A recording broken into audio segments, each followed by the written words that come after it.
that doesn't disqualify you. In fact, it does not. It does not at all. It may define that you might have some entrepreneurial characteristics. Exactly. To me, it says, come find us. Come find the rest of us weirdos and let's hang out together. Because holy cow, when we get together and brainstorm, oh my goodness, the stuff that we come up with. Hey, welcome to Voices on the Wind, a podcast about taking those ideas that whisk by our heads and turning them into what they are, something significant. I am Toby Lyles. Maverick Lyles. Same people as we were last week. But the whole season, actually, we have a very exciting guest and finale for you today. Yep. We got Minden Fox today. Just kind of went over, kind of celebrated all the different episodes we have. And but she gives a lot of good pointers on what she got from the episode and kind of where its value was and how they kind of illustrated how they made their dreams into successes. Yeah, they did. Really liked it. Minden is a Professor Minden Fox, and she is just extremely well-versed in the business world and teaches business at the local community college. Also does consulting with some serious companies. So just really doing great stuff. So happy to have you on, Minden. Thank you. And let's get right to it. So we are at the season finale of Voices on the Wind, and nobody knew. We hid that you were going to come on, Minden.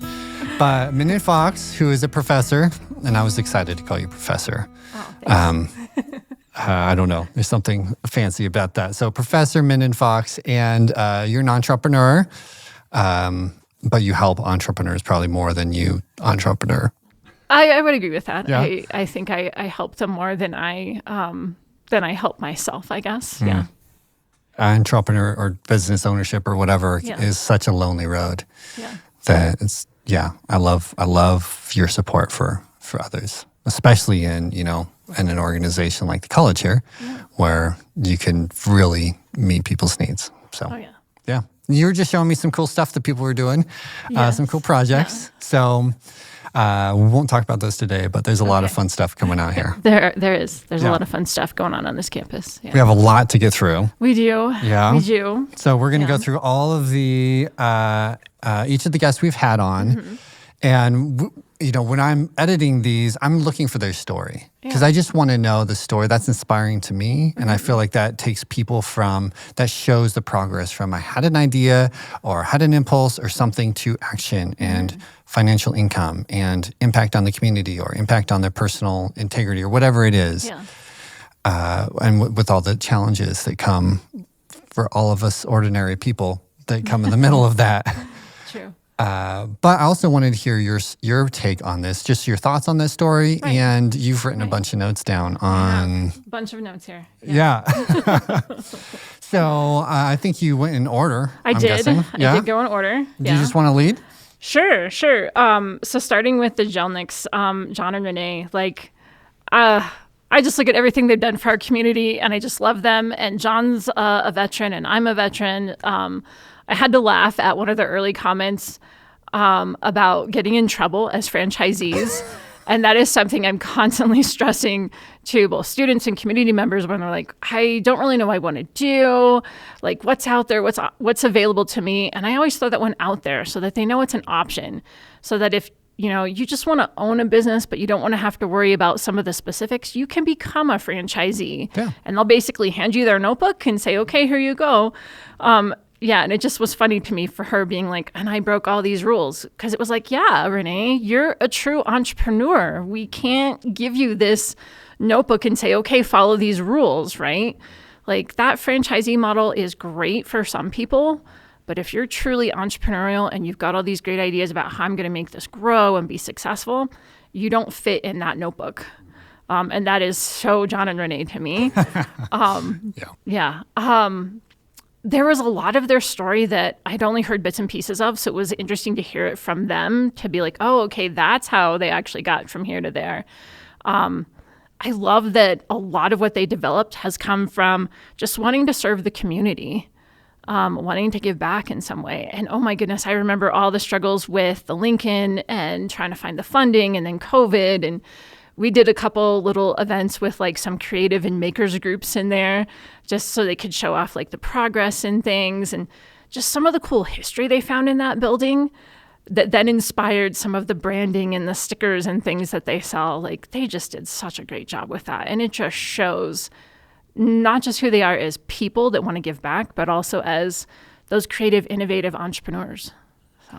Yeah. I really like that about them.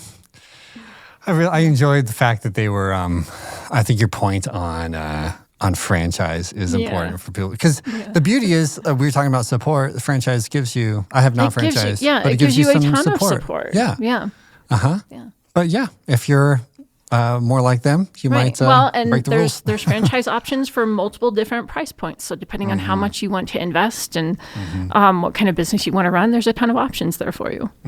This may not work, but do you have a story or something do you know somebody who's like entry-level franchisee who's gone from nothing to they tried a franchise and it worked for them? One of my favorites is an older couple here in Cheyenne that are great mentors. I think this was like their 6th or 7th business that they had run.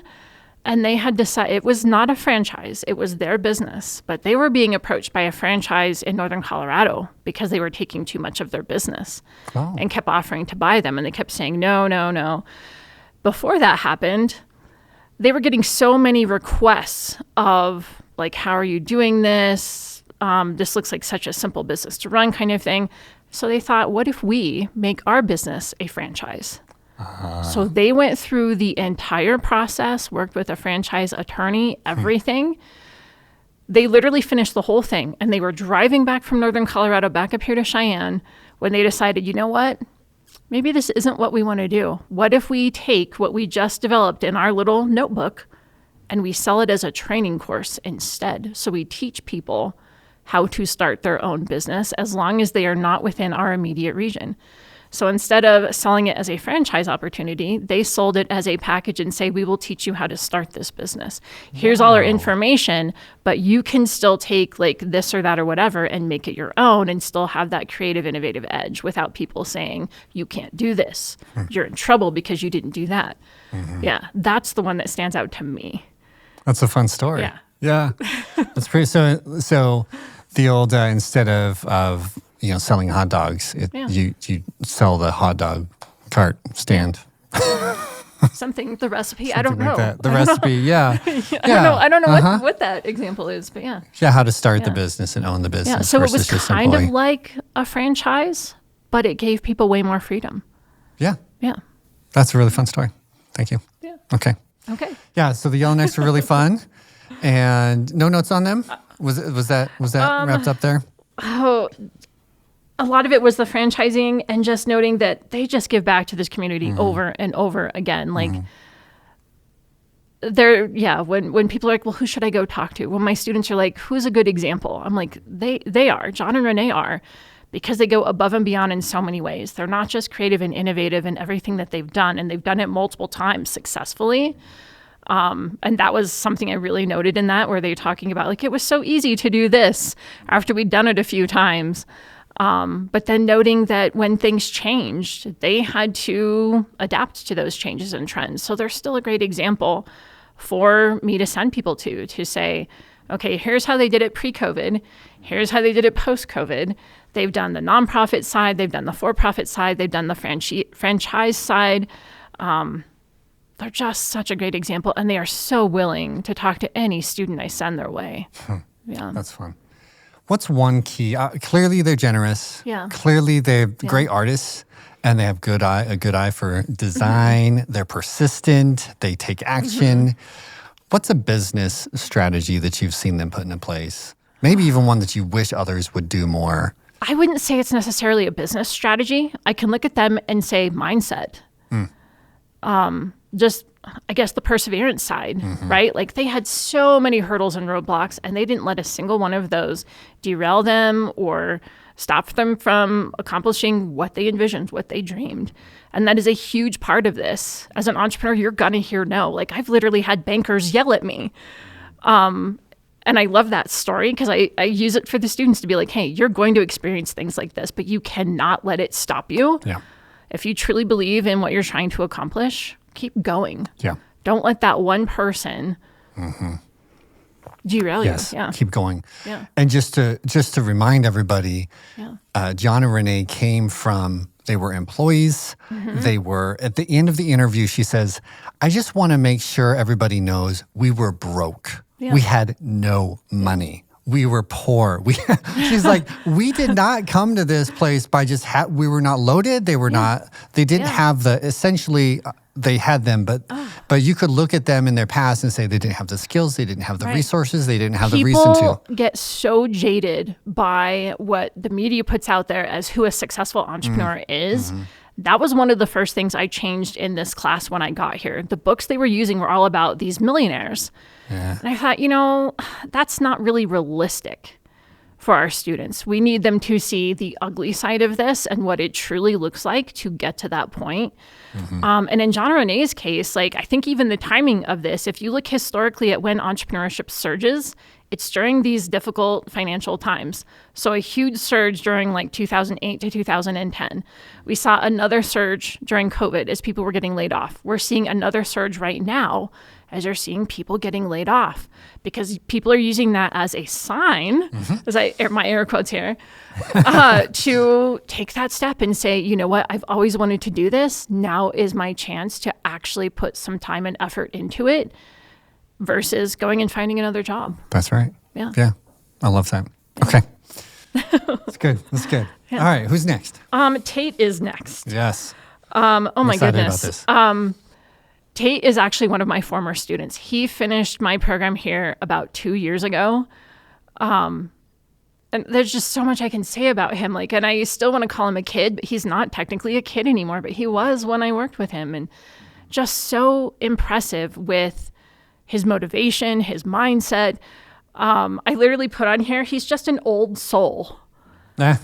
Having him come in and work with my students this semester, they were like, man, that guy, I can't imagine what he was like when he was my age. And I'm just sitting here laughing going, he literally is your age. He's very, So I'm not sure how old Tate is now, but he just turned 21 a couple months ago. Yeah. So he's barely of drinking age. Yeah. And if you've watched, hopefully everybody's seen his story. He has a successful. And just his story. Yeah. I mean, coming from a farm community and to be someone that got so involved into the tech community, I just, for me, I saw so much of myself in him with that story because I was that same kid that was taking stuff apart and hopefully I'd get it put back together. Yep. And I was... It wasn't that I was a bad kid. I just was in a lot of trouble. I pushed boundaries, but I feel like that's an entrepreneur. An entrepreneur is curious and does those kinds of things. And now our screensaver went off again. Whoops. We'll just let it roll, I guess. Yeah. What else with Tate? Tate's another one with just the mindset. Because even during his time here, just roadblock after roadblock. And several of us just kind of adopted him and said, okay, Tate, yeah, we had a roadblock here. What else can we do? What else can we do for you? We've got this contact, that contact. Let's set you up over here. Let's introduce you to this person, that person. Have you applied for this program? Have you, all these other different things, whatever we could do for him, we were going to do because so many of us just saw it in him. We're like, this kid is going to do something amazing. Yeah. What do you think it was? I mean, he's an old soul. It's not just the old soul. I just keep coming back to the mindset. There was just so much perseverance. He, not to pick on my students, but I get some students that come in and they're like, I just have this idea and I just want to, learn what it would take to make this idea a reality. Then you get others that come in like Tate that are like, okay, I've been trying to do this on my own and I can't quite figure it out. I've tried to build a website. I'm doing some stuff on social media, those types of things. Those types of students, we're seeing more and more of them. But when Tate was in this program, there were maybe only 2 or 3 of them. So to see that student that had already taken all this initiative to make this a reality, that as I'm telling them to go check out these spaces, talk to these people. The students that are actually doing those things that I'm telling them to do, they're the ones that launch while we're still in this program, that start to generate some sales and things like that. So Tate was one of those that just stood out because he was doing everything that we were telling him to do and was having great success with it. He actually won funding for multiple different entrepreneurship competitions in the state because I kept pushing him to apply. Right. Didn't take much to convince him to apply, but that connected him with additional mentors and people and people that have been doing this longer, people with more of a tech background. We actually got him connected to other people in the weather industry. Oh. So, he's just one of those people that anything you give him, he's going to use it 1,000%. And I just look at how much he continues to give back to basically say thanks to those of us that have helped him get to this point. For him to come donate his time this semester to help the next round of entrepreneurship students. He supports our makerspace. Just all those little things. He's just an amazing person. And still at such a young age, he's one that it's just like, I'm going to keep an eye on him. I'm going to stay connected with him for as long as I possibly can because he's going to do amazing, amazing things. Yeah. Sorry, that was a long. That's. I mean, he's. I'm very impressed with Tate. There's a moment in his story where he says he needed to come to college. He didn't really want to go to college. Yeah. And he's like, should I go into computer science or something techie, or should I do business? And he wasn't sure. And he started down the computer road. Yeah. And to me, that's like he may say it differently, I don't know, but it sounds to me like this moment of, do I want the safe road with the safe degree that will get me a job somewhere? Right. Or, so that's the fear of, not having money or whatever. And then he says, he decides to go into entrepreneurship, your program, but but it wasn't just because he wanted to do business. It was because there was something that he had started that was inside of him. So I heard it almost like integrity of doing the right thing, which I've heard over and over from people on this podcast. Like, this is not the right thing. This is what's inside. This is who I am. This is authentically me. Right. Or even responsibility. It's very true. Like, he could have done the computer path. He could have become an engineer, given his knowledge and love of those things. But you could also look at him and say he wanted to move quickly. So coming to a community college was the right option for him. And even knowing that a program like this existed at this community college, where you're taking these 4 entrepreneurship classes and a couple extra credits to get to that 16 credit hours, and you're walking away with a certificate, which is carrying more and more weight in this world now. You can look at IT certifications. I do marketing certifications and other classes that are landing kids jobs. Wow. They're not needing a 2-year degree or 4-year degree in certain industries. It's the same way with trades. Our trades programs here, some of those kids can do 1 semester and land a job. Yeah. Yeah. That's pretty cool. So it's going to change all of that data that's out there that says the average entrepreneur has a 4-year degree. Yeah. Yeah.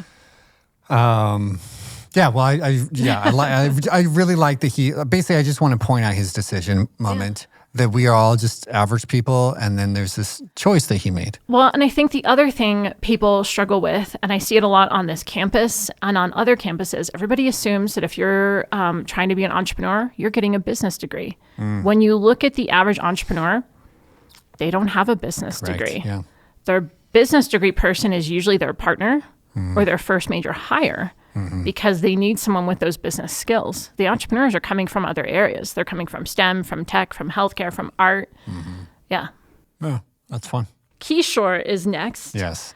I know him a little bit, got introduced just through my connections, and he's another one where I'm just like, oh man, who doesn't love a good, I came to this country and now I'm this successful business person and multiple businesses, and his family's involved, and I guess I look at that and say, man, that was my family.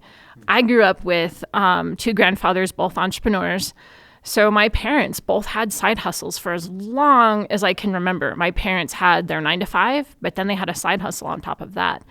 I can look at every single one of my aunts and uncles. Every single one of them either has their own business or runs a side hustle on top of their regular business.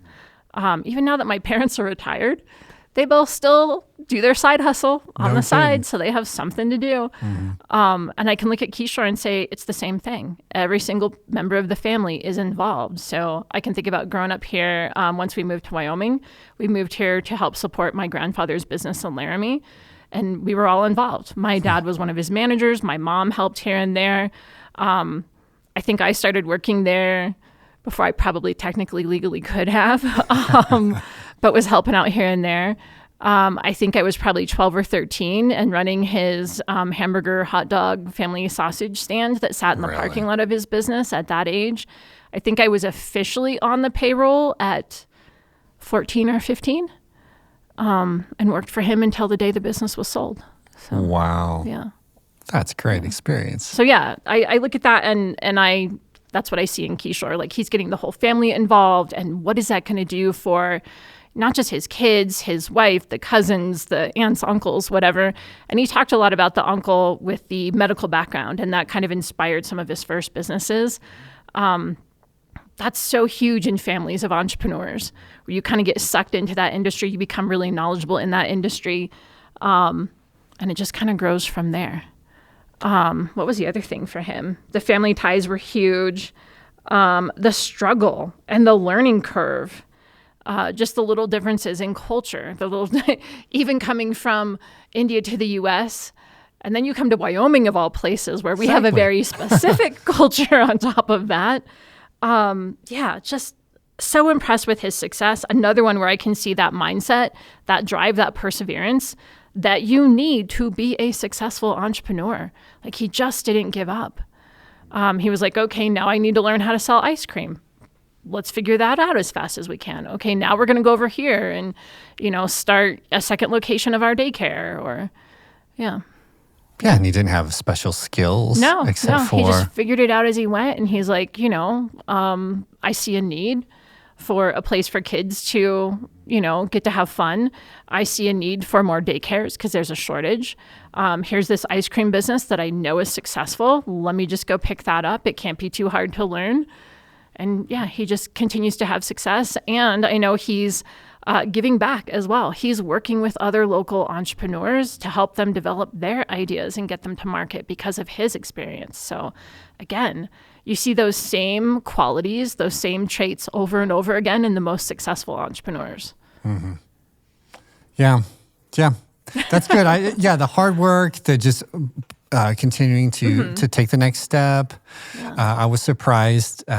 He was had another product, that completely different area. Yeah. I had no idea how to deal with this one. He's like, I'm going to go into that one too. Mm-hmm. And I suppose you could spread your net too wide and get distracted.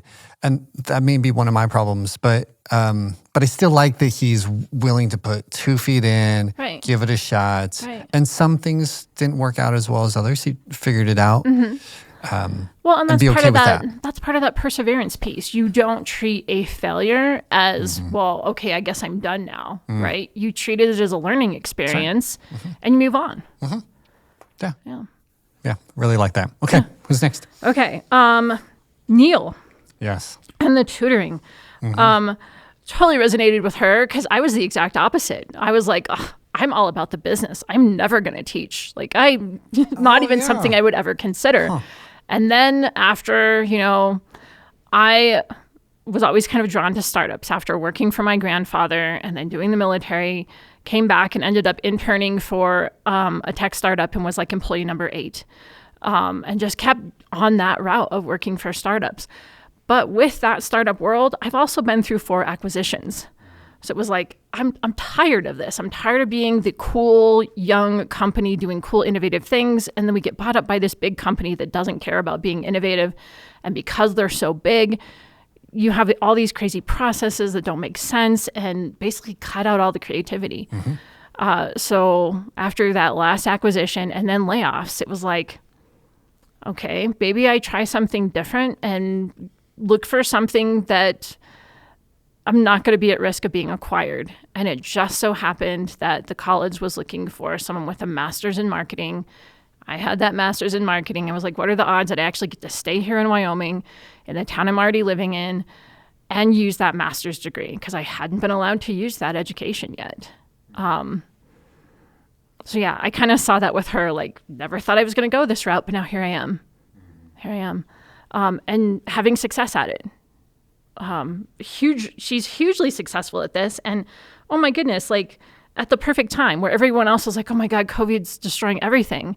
She saw the gap and the potential and ran with it and turned it into something huge, because as she's noting, like, that's not going away. People were finding, wow, my kid is getting so much from this tutoring and from her style of tutoring, because she has a very specific way that she does it. It's not your traditional, well, let's just sit here at the desk and continue to act like we're in the classroom.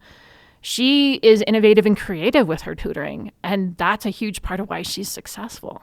Mm-hmm. Yeah.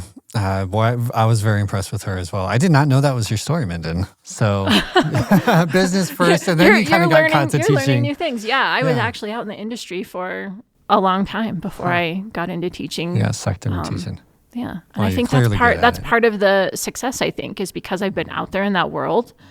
I know how it actually works, and I'm not interested in teaching the theory behind entrepreneurship. This is all about, we need to get you up and running, and we need to do it as fast as possible. That's why the program that we have here, it's all 8-week classes. And if you want, you complete all 4 classes in one 16-week semester. We can have you up and running with a website in 16 weeks, if that's how fast you want to move. Mm-hmm. And you can. Yeah. Yeah. I liked how Neil just solved problems. Yeah. She was just like, I'm going to fix something, and then stumbled into a business on this. Another trait of a good entrepreneur. Mm-hmm. You can see the problems right in front of you that no one's addressing, and you can see clear solutions and look at it and say, wow, why isn't anybody trying this or doing this? Mm-hmm. That's, yeah. Yeah, and I think that applies, like, this is kind of a personal, obviously our personal and business lives are the same thing. But Tate's tinkering with stuff that falls in his yard. Yeah. Right? And then Kishore is just like his brother needs something. And so he's going to, that's the same thing with the Jelniks, and saying there's no music scene in this community and we're struggling to keep our young people here. So let's create a music scene. Correct. Yeah. Yeah.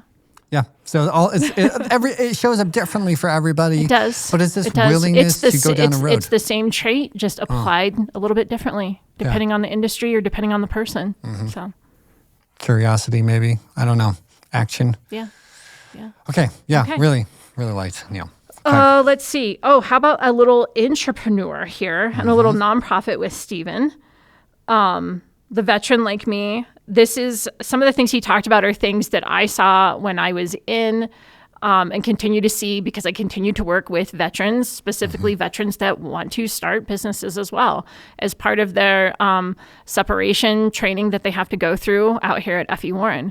But thinking back to, they spend months trying to get us into that military mindset. But when you get out, it is 1 week of training. That's all you get to transition back out of the military world and get into the civilian world. They give you 1 week. And I can look at some of the kids or people that I transitioned out of the military with. I was already starting to take those steps. I was applying to college and doing this and that and whatever. They were not even thinking about any of those things. All they knew was that they were getting out. They didn't know what they were going to do next. They didn't know what jobs they were going to apply for. They had us do like interview role playing and things. And I remember as we were doing that, and I was supposed to be the interviewer, and they would start talking in military terms. And I'm like, I don't know what that means. Like reminding them, this is what you're going to experience. You have to retrain your brain to stop using those words. So yeah, I look at that and say 1 week, that's, and I feel like some of that is tied to some of the PTSD and things that we're seeing. We don't address so many of those issues that the current active duty military are seeing to help them transition back into this world. So yeah, it did not surprise me at all about like the struggle that he talked about and that transition and the separation from the team.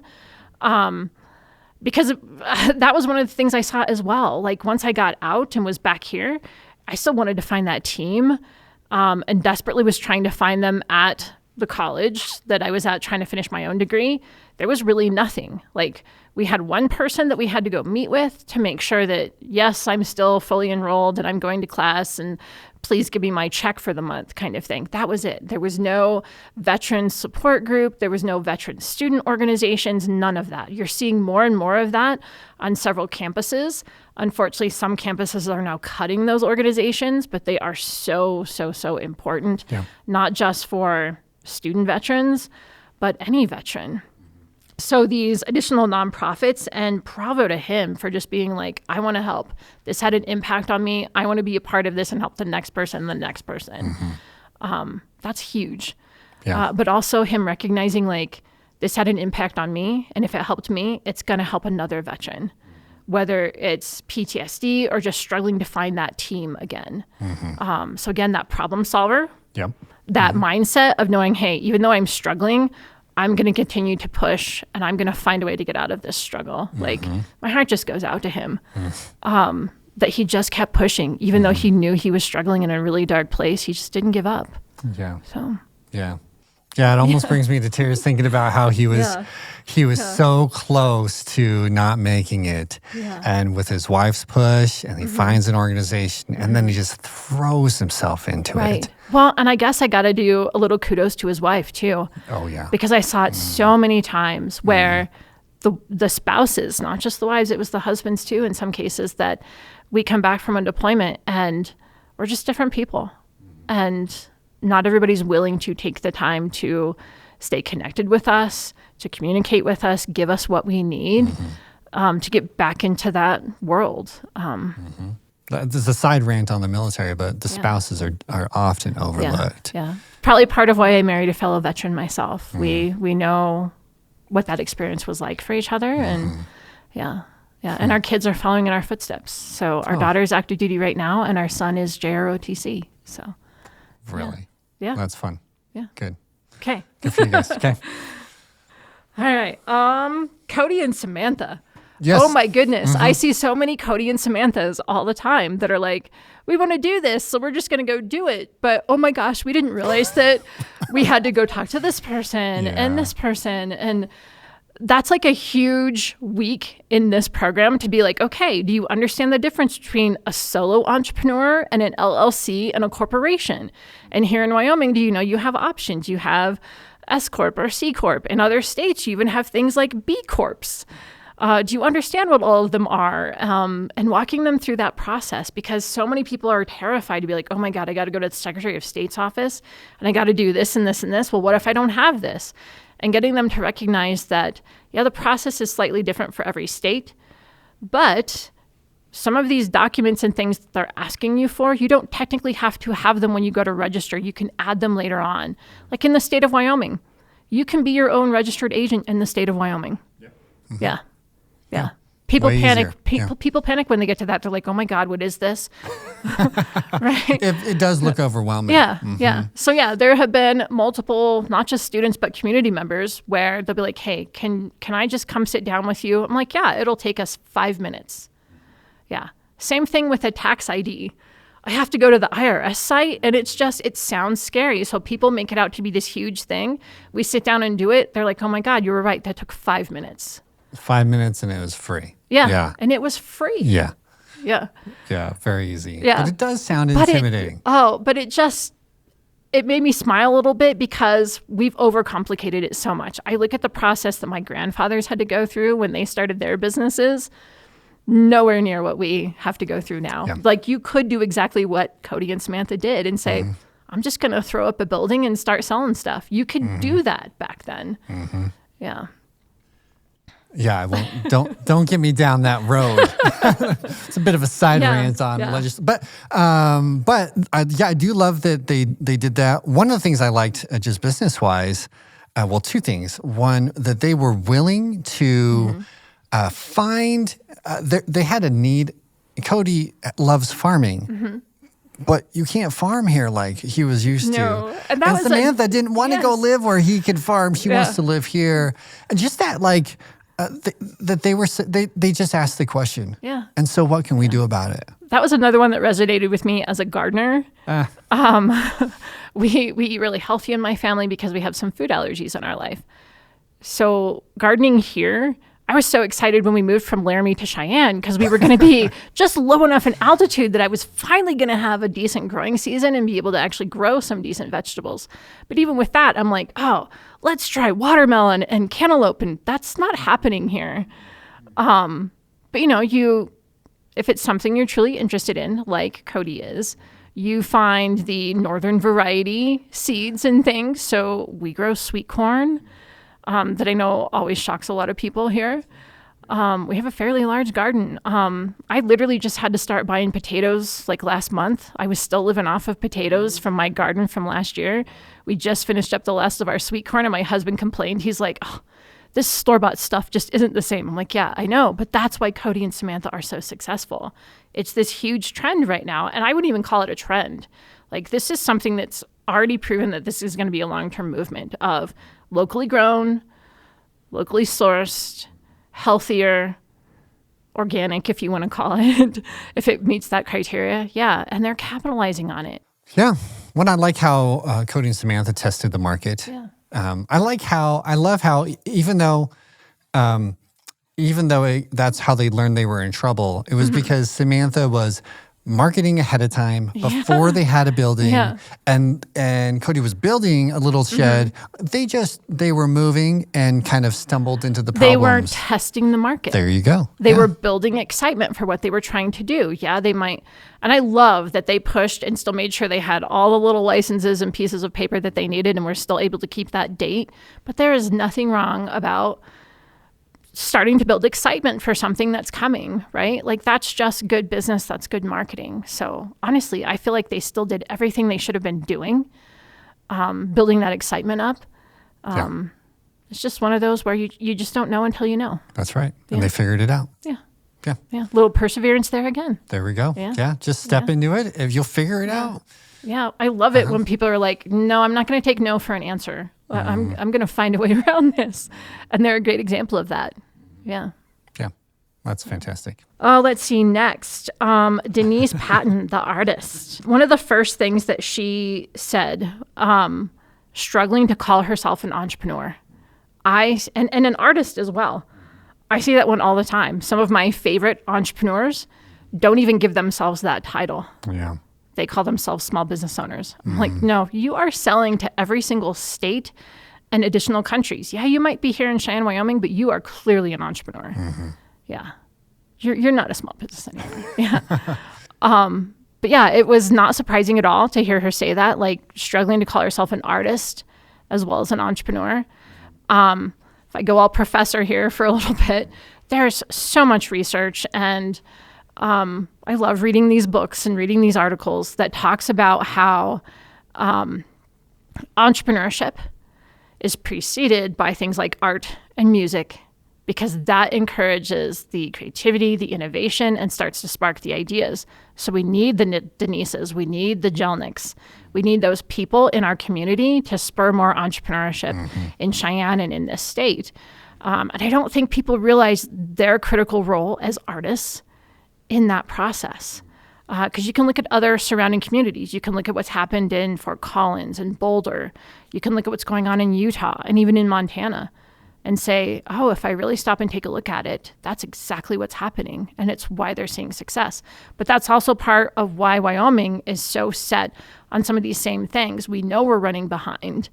So basically saying we need more Denises. We need more places for them to be able to show what they're doing. We need to offer them courses so that they understand how to be more entrepreneurial, so they understand how to better sell their work. And we're making some huge steps in that direction. So yeah, I wish that artists would give themselves more credit for what they do for communities and society, and don't hesitate to call yourself an artist. Like that yellow horse. Draw the yellow horse. I have a yellow horse. Yeah, she's light yellow, but I'd consider her yellow. Right. So, yeah. That's fun. Yeah. Yeah, there's something inherently entrepreneurial about artists. And I'm not even sure I could put a name to it when I talked with Denise, but she just, the creativity, to me is just parallel with, call it what you want, small business, entrepreneurial, a business owner. You're selling something, and she, I don't know. Anyways, I just really what she has. I'm happy that she was a big supporter of the podcast and helped just help me think through a lot of things in the process. And I think perhaps some of that's just that creative brain. Yeah. The other thing that stood out to me was how one person's words can have that lasting impact. So even though this one person was like, hey, yellow horse, right? She moved on from that. She continued to be an amazing artist, but she remembers that piece. It's no different than me and the banker. Like, I'm always going to remember that. And it's going to be one of those where, like, I'm going to continue to do what I'm doing. I believe in my idea, but I'm never going to work with your bank. Yeah. Yeah.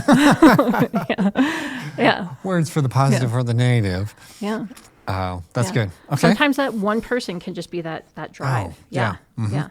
Okay. Brian. I want to be Brian. Like, his energy. He's a great friend. He's met my horses and my family, and a huge mentor for me, a huge supporter. We've known each other for several years now, and he's one that will just randomly check in. He'll constantly emailing me articles about, I think you should do this in your consulting business. Like, have you looked at this? And sending me text messages. And I'm actually in a text chain. So while he's overseas right now doing all the amazing stuff that he does, I'm getting regular updates of like, here's what's going on. Here's how the manufacturing process is going. But it's not just the business side. Brian is someone that if he's going to go overseas to this country to help set this up, he's going to embrace the culture and make sure that his employees still get what they need that's appropriate for their culture. He goes and has meals with his employees to see where they live, and eat like their actual food and eat it in the same manner that they do. So some of the pictures he sent, they literally ate off of a mat on the floor, and everybody sat on the floor, and it was all the food in the center, and everybody just kind of took what they wanted. But yeah, I just applaud everything that he's doing. And that he's been doing it for so long, and he still has all this energy. I'm like, oh my gosh. So much energy. Like, my family tells me that I'm constantly doing stuff, but Brian puts me to shame. Like, I'm always tinkering with something, or I'm reading something, or drawing something, doing something. Like, it's garden season, so that's going to be like my big focus here for the next few weeks. But yeah, Brian just puts me to shame when I think I'm a busy person. What I love that Brian said about energy was the last thing he says is, find the energy. And I think about that now and then. Find the energy. Yeah. If it's something you truly believe in and you're passionate about, you'll find the energy to make it happen. You'll keep pushing yourself. And that's Brian. Like, the story of, I don't remember if it was Home Depot or what, but giving back in that odd little way of being like, well, we only need these parts. You guys can have the rest. We just need the Tearing motors. apart the weed eaters. Right. And he even was telling me about that a while back and saying, the company that made the motors, they wouldn't sell them just the motors. They wouldn't do it. So he was like, okay, we'll find a way around it. And he did. Again, getting that no and being like, well, I believe in this and we're going to make it happen. So that's right. We're going to find a way. Yeah. Yeah. Yeah. A way to give back to the community. I kind of think like there's a piece of that that's just like he's willing to get not just gritty. Yeah. It's kind of weird. It's kind of weird to sit in a parking lot with a big van and tear apart stuff. Well, think about it. Like, think about some of the big name entrepreneurs out there that have talked about, I just felt like an outcast. I felt like a weird kid growing up, right? Like, because our minds just function in a different way. Yeah. They just do. So yeah, for us to do something like that, not weird at all. Not weird at all. And for those listening who feel weird, who feel like they might not have the energy today, or feel like Denise had depression, or Stephen Austin talked about a similar thing. That doesn't disqualify you. In fact, it may. It does not. It does not at all. It may define that you might have some entrepreneurial characteristics. Exactly. To me, it says, "Come find us. Come find the rest of us weirdos, and let's hang out together." Because holy cow, when we get together and brainstorm, oh my goodness, the stuff that we come up with. Yeah, the ideation is a big one for me. Like, let's stop calling it brainstorming. It's ideating. Yeah. Oh, that's fun. That's good. Good line. Yeah. Okay. All right, last one. Mona.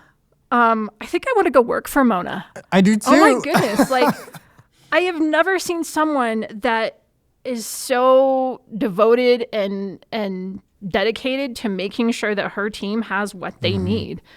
I just feel like she's going above and beyond. And then I feel bad for her because it sounds like she's had a couple bad hires.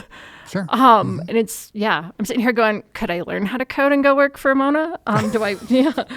I did think, what can I do? Because she's just a really good person. Yeah. But I think a lot of that comes from her own experiences and saying, wow, I didn't enjoy being treated like this. And I can also look at it and say, as a woman that's been in the tech field, it's really difficult for so for someone like her that's saying, not only am I going to do tech, but I'm going to run my own tech business and be successful at it. Like, yeah. Oh, yeah. Yeah, one thing she kept saying over and over, we probably ended up cutting it because she said it so many times in different ways, was the theme you already talked about, was failure. She just kept on saying, it's just a learning experience. Don't define it as something negative. It's just the next step. So when she failed in quotes by hiring the wrong person, she just said, you know what? I'm going to learn. And she puts critically, she says, it might have been one of the biggest moments for her. She could say what she wants about it, but saying, like going fully submerging herself into being a business owner, of saying, you know what, I love to code, but I'm going to learn business. So she put it aside and was like, I'm all business. I'm not going to hire somebody. That's just a big decision right there. Right. Well, even hearing her story and saying, okay, a woman coder in, what was it, Austin, Texas? Texas. A great salary. And then to come up here, and unfortunately, some of this is tied to the culture here and being like, well, we'll give you an entry-level position. Here you go. And for her to be like, not only is that not acceptable, that just tells me that there's a greater need in this region for this kind of service. I agree. Speaking of just the culture, I was impressed by her husband that he said, thank you for supporting me, but I'm going to support you. So you do what you need to do. And I know it's simple, but reciprocity from a husband to his wife is actually a huge piece of some of those traits and mindset that I try to push in this program and to others. You need to have a support team around you. So making sure that your spouse or significant other is on board with this, any key family members and friends, because there's been several instances where my students can note, or even I can note, where some of the people around me were not on board with what I was trying to do. So it got to the point where I just didn't share that part of my life with them anymore. Or even talking to the students and noting it's not just an entrepreneurial thing. Think about yourself as a student. Are all your friends slacking off and not going to class? Or are you surrounded by people that are pushing and studying and going and doing that college experience thing? They're going to games, joining clubs, student government, those types of things. Because that saying of you are the 10 people you spend the most time with, when I actually make them stop and look at it, a lot of them are like, oh my goodness, you're right. My friends or this people or that person are holding me back from my goals. And I remind them, it doesn't mean you have to cut them out of your life entirely. You just need to note, how often do I want to hang out with this person? How much do I want to share with this person?